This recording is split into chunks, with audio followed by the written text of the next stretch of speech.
സംഗീതത്തെയും വേടന്റെ സ്റ്റേജിലുള്ള പെർഫോമൻസിനെയും ഒക്കെ ഈ ഒരു ഒറ്റ സംഭവത്തിന്റെ വെളിച്ചത്തിലാണോ നമ്മൾ വിലയിരുത്തേണ്ടത്? അങ്ങനെ ഒരു അഭിപ്രായം താങ്കൾക്കുണ്ടോ? കാരണം രണ്ട് മൂന്ന് കാര്യങ്ങൾ പറയാം. എനിക്ക് ഈ വേടൻ എന്ന് പറഞ്ഞ ആളിനെ എനിക്ക് അറിഞ്ഞൂടാ, ഒന്ന്. രണ്ടാമത് അദ്ദേഹത്തിന്റെ എന്താണ് സ്റ്റേജ് ഷോസ് ഞാൻ കണ്ടിട്ടില്ല. പിന്നെ എനിക്ക് അതിനെപ്പറ്റി അങ്ങനെ ഒരു വിലയിരുത്താൻ ഞാൻ ആളല്ല. കാരണം വെച്ച് കഴിഞ്ഞാൽ ഞാൻ പറഞ്ഞല്ലോ, സ്വയം നന്നാകുക എന്നുള്ളതല്ലാതെ ഏഹ്, നമുക്കാരും നന്നാക്കാൻ പറ്റില്ല. കാരണം ഞാൻ എൻ്റെ ജീവിതത്തിൽ ഞാൻ പഠിച്ചതാണ്. കാരണം ഞാനും ദാസേട്ടനുമായിട്ട് സംസാരിക്കാറുണ്ട്. അപ്പോൾ എല്ലാം അദ്ദേഹം ഈ പ്രായത്തിലും അദ്ദേഹം ക്ലാസിക്കൽ മ്യൂസിക് വെളുപ്പിന് 4 മണിക്ക് എണീറ്റിരുന്ന് അമേരിക്കയിൽ പ്രാക്ടീസ്. ഞാൻ എൻ്റെ വ്യക്തിപരമായ കാര്യം പറയുന്നു. മറ്റേ വേടൻ എന്ത് ചെയ്യുന്നു എന്നുള്ളതല്ല, അല്ലെങ്കിൽ ബാക്കിയുള്ള ആർട്ടിസ്റ്റുകൾ എന്ത് ചെയ്യുന്നു എന്നുള്ളതിനെ കുറിച്ച് ഞാൻ പറയുന്നില്ല. എൻ്റെ വ്യക്തിപരമായ കാര്യം പറഞ്ഞു കഴിഞ്ഞാൽ, കഴിഞ്ഞ 45 വർഷമായിട്ട് ഞാൻ ഈ ഫീൽഡിലുണ്ട്. ഞാൻ കേരളത്തിൽ പോവാത്ത സ്ഥലങ്ങളില്ല. കാരണം ഗാനമേളയാണ് എൻ്റെ അന്നം. വിദേശ രാജ്യങ്ങളിലും സ്വദേശത്തുമായിട്ട് എത്ര ഗാനമേള ചെയ്തിട്ടുണ്ടെന്ന് എനിക്കൊരു കണക്കുമില്ല. അതെല്ലാവർക്കും അറിയുകയും ചെയ്യാം.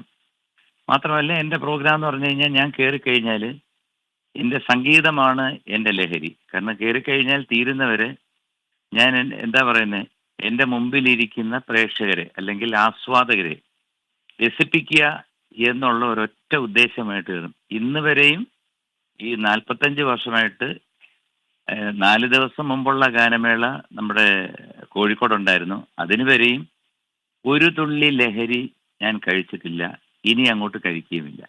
സംഗീതമാണ് എൻ്റെ ലഹരി. അല്ലാതെ ലഹരി കഴിച്ചുകൊണ്ട് ഞാൻ എൻ്റെ പ്രോഗ്രാമിന് ഞാൻ ഇന്ന് വരെ ഞാൻ കയറിയിട്ടില്ല. ഞാനെന്നല്ല, എൻ്റെ ഗുരുനാഥന്മാരായാലും ദാസേട്ടനായാലും ജയേട്ടനായാലും അതുപോലെ ഞങ്ങളുടെ ഇപ്പം ഞാൻ സമം എന്ന മ്യൂസിക് അസോസിയേഷൻ്റെ വൈസ് ചെയർമാനാണ്. ദാസേട്ടനാണ് ചെയർമാൻ. ഞങ്ങളവിടെ 120 പാട്ടുകാരുണ്ട്. അവരാരും തന്നെ ഇത്തരത്തിൽ ഒരിക്കലും ഒരു ലഹരി ഉപയോഗിച്ചുകൊണ്ടൊന്നും വേദിയിൽ കയറില്ല. കാരണം നമുക്ക് സംഗീതം എന്ന് പറയുന്നത് സരസ്വതിയാണ്. നാവിൽ സരസ്വതി വിളയാടണമെങ്കിൽ പ്രാർത്ഥന വേണം. അപ്പം നമ്മളൊക്കെ വിശ്വസിക്കുന്ന ആ രീതിയിൽ വിശ്വസിച്ച് പോകുന്ന പഴമക്കാരാണ് നമ്മൾ. അപ്പോൾ ഒരിക്കലും ഈ ഒരു സംഗീതമാണ് നമ്മുടെ ലഹരി. ഇപ്പം ഞാൻ പാടുമ്പം, ഞാൻ പടകാളിയായാലും എല്ലാം തന്നെ വേറെ വേൽമുരുക പാടുമ്പോഴും എനിക്കുണ്ടാകുന്ന ഒരു പവർ, അത് ജനങ്ങൾ അവിടെ നിന്ന് കൈയടിച്ച് കിട്ടുമ്പോൾ ഉണ്ടാകുന്ന ഒരു ലഹരി, അതാണ് എൻ്റെ ലഹരി.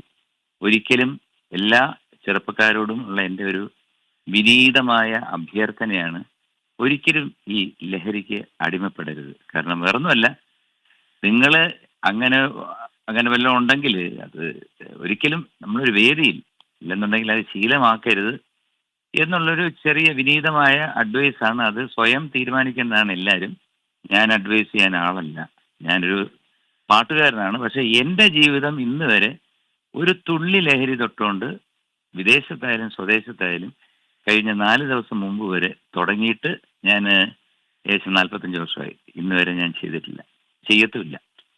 ഇപ്പം നിങ്ങൾ ഈ കണ്ട വീഡിയോ എന്ന് പറയുന്നത് കഴിഞ്ഞ ദിവസം മീഡിയയ്ക്ക് കൊടുത്ത MG ശ്രീകുമാറിൻ്റെ ഒരു ഇൻ്റർവ്യൂ പോലെ ഒരു കോൾ ചെയ്ത് സംസാരിക്കുന്നത്. അതിൻ്റെ ഇടയിലാണ് ഈ ഒരു വേടനെ പറ്റിയൊക്കെ ചോദിക്കുന്നത്.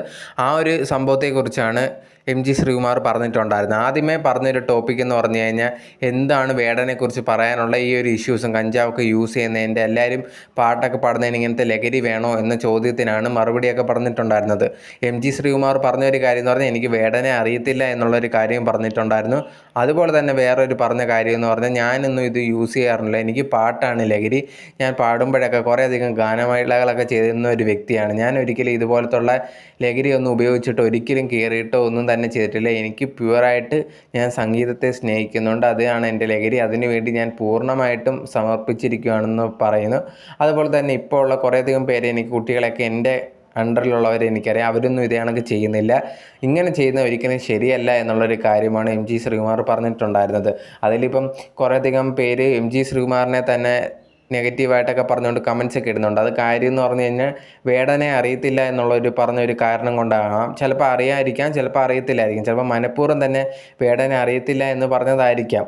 എന്നിരുന്നാലും ശരി, ഓക്കെ, അതിൽ ആൾക്കാർക്ക് കുറ്റം പറയാനുള്ള ഇതൊക്കെ ഉണ്ട്. ചിലപ്പോൾ അറിയാമായിരിക്കും, ഇവർ പാട്ടൊക്കെ കേട്ടിട്ടുണ്ടായിരിക്കും, അതൊക്കെ ഓക്കെ ആയിട്ടുള്ളൊരു കാര്യമാണ്. ബട്ട് MG ശ്രീകുമാർ പറഞ്ഞൊരു പോയിന്റ് കറക്റ്റായിട്ടുള്ളൊരു കാര്യമാണ് ഈ ഒരു ലഹരി ഉപയോഗം. ഒരിക്കലും ലഹരിയൊക്കെ ഉപയോഗിച്ചുകൊണ്ട് ഇങ്ങനെ ചെയ്തിട്ടില്ല എന്നാണ് താൻ തൻ്റെ ജീവിതത്തിൽ ഒരിക്കലും ചെയ്തിട്ടില്ല എന്ന് പറഞ്ഞാണ് MG ശ്രീകുമാർ അതിനകത്ത് പറഞ്ഞിട്ടുണ്ടായിരുന്നത്. അത് ഇപ്പോഴത്തെ ഉള്ള തലമുറയായാലും ഇങ്ങനെ ചെയ്യരുത് എന്നുള്ളൊരു കാര്യം MG ശ്രീകുമാർ പറഞ്ഞിട്ടുണ്ട്. അത് ഉറപ്പായിട്ടും അതെല്ലാവരും പാലിക്കേണ്ടതാണ്. അതൊരിക്കലും നല്ലൊരു കാര്യമല്ല. അത് MG ശ്രീകുമാർ പറഞ്ഞതിൽ എനിക്കൊരു തെറ്റോ കാര്യങ്ങളോ ഒന്നും തോന്നിയിട്ടില്ല. പുള്ളിക്കാരൻ്റെ അനുഭവമാണ് പറഞ്ഞിട്ടുണ്ടായിരുന്നത്. അത് വളരെ റൈറ്റായിട്ടുള്ള ഒരു കാര്യം തന്നെയാണ്. അതൊരിക്കലും ചെയ്യാൻ പാടില്ലാത്തതുമാണ്. പിന്നെ അറിയത്തില്ല, വേടനെ അറിയത്തില്ല എന്ന് പറഞ്ഞതിൽ ഓക്കെ, നമുക്ക് ചിലപ്പോൾ അറിയാം എന്താണ് അങ്ങനെ പറഞ്ഞത് നമുക്ക് അറിയത്തില്ല. എന്തായാലും MG ശ്രീകുമാർ ആ ഒരു പറഞ്ഞ പോയിന്റിൽ എനിക്ക് വലിയ തെറ്റോ കാര്യങ്ങളോ ഒന്നും തോന്നിയിട്ടില്ല. കുറേയധികം പേര് നെഗറ്റീവായിട്ട് MG ശ്രീകുമാറിനെ പറയുന്നുണ്ടായിരുന്നു. വേടനെ അറിയത്തില്ല എന്നൊക്കെ പറഞ്ഞ് ഈ MG ശ്രീകുമാറും ഇതൊക്കെ എല്ലാവരും കൂടെ ചേർന്നിട്ടാണ് വേടനെ താഴ്ത്താൻ ശ്രമിക്കുന്നതെന്നൊക്കെ പറഞ്ഞു. സോ എനിക്ക് അതിനെപ്പറ്റി കൃത്യമായിട്ട് അറിവും കാര്യങ്ങളും ഒന്നുമില്ല. അപ്പം നമ്മൾ അതിനെപ്പറ്റി അങ്ങനെ ഒപ്പീനിയൻ പറയുന്ന ഒരിക്കലും ശരിയായിട്ടുള്ളൊരു കാര്യമല്ല.